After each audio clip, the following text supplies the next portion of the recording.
훈육이라는 것은 저희가 어렸을 때 컸을 때 아버지한테 꾸지람을 듣거나 호차리를 맞거나 그런 적이, 무엇을 잘못했을 때죠. 그런 적이 있었습니다.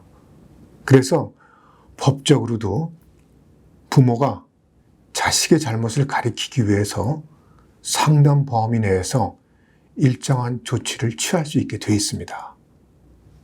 부모가 그러는 이유는 사회생활에 필요한 것을 확실하게 가리키기 위해서, 그리고 아이가 힘들게 크면서 힘든 일을 당했을 때 잘 극복하게끔 심신이 튼튼한 아이로 커주기 바라서 나무라는 경우가 있죠.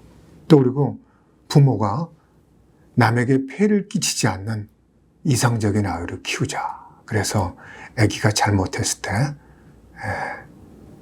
일정 범위 내에서 조치를 취하는 경우가 있습니다. 그런데 훈육에서 문제점은 조치를 취하는 건 인정하나 그 한계가 문제가 됩니다. 아기가 인격 형성에 도움이 된다고 해도 그 시대, 그 사회에서 건전한 상식적 판단에서 벗어나지 않고 해야만 됩니다. 그러니까 지금 21세기 우리 한국에서 우리가 3만 불 이상이 아닙니까?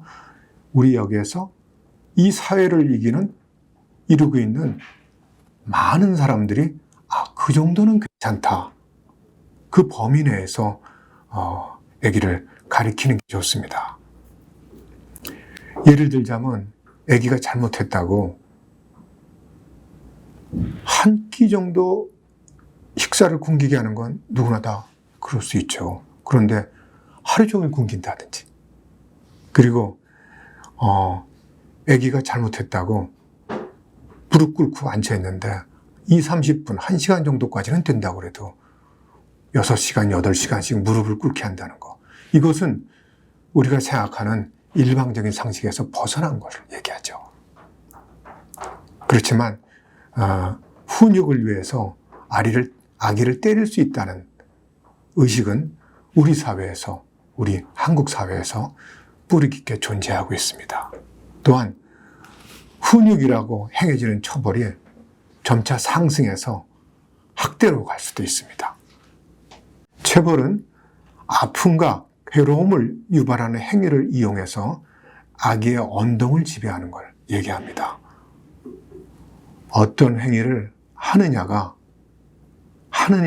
안 하느냐의 선택이 그 행위의 가치에 의해서 결정되는 것이 아니고 육체적 고통을 받느냐 안 받느냐에 따라서 결정되는 상황을 얘기합니다.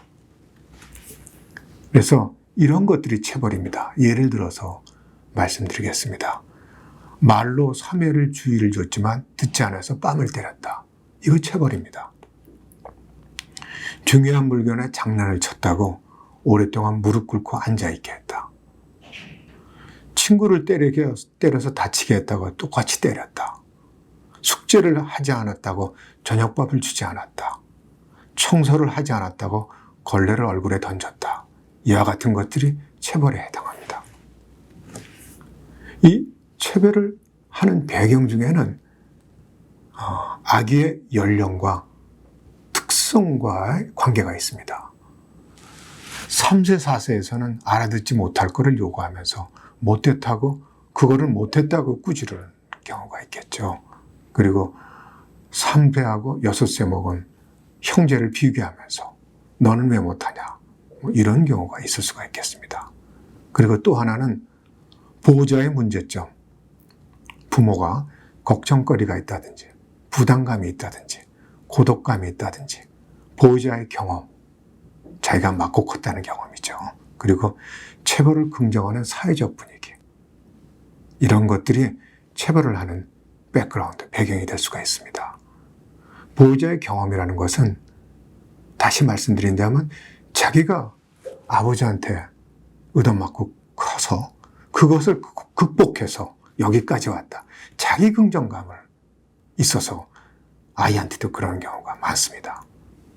그리고 체벌을 긍정하는 사회 분위기는 우리 한국 사회에서 상당히 못됐을 때는 한 대 맞아도 된다는 것을 인정하는 것이 한 60% 정도에서 인정하고 있는 체벌을 긍정하는 사회에서 우리가 지금 살고 있습니다. 체벌을 금지하는 이유는 심실의 건전한 육성에 악영향을 미칩니다. 그리고 주체적인 판단에 의한 행위를 유발하지 않습니다. 그리고 체벌은 자각하지 못하므로 교육적인 효과가 없습니다. 체벌의 악순환을 보면은 얻어맞아서 공포감으로 말을 들을지는 모릅니다. 그렇지만 이것은 어떻게 하면 좋을지를 스스로 생각하거나 배우는 게 없습니다. 또한 폭력적인 행동의 모델이 될 수 있습니다. 자신도 주변 사람한테 똑같이 행동할 수 있습니다. 또한 보호자에게 공포심을 느껴서 신뢰관계가 어려워져서 필요시 부모와의 상담이 어려워질 수가 있습니다. 또한 가정의 안심장소라고 느껴지지 않게 되는 것이 이루어질 수가 있습니다. UN 아동권리협약에 의해서 아동에게는 어떤 폭력도 정당화될 수 없다고 정의를 내리고 있으며 특히 아동에 가해지는 폭력은 미연에 방지되어야 된다고 선언하고 있습니다. 우리나라도 세계에서 61번째로 폭력을 법으로 금지하는 국가로 2021년도에 됐습니다.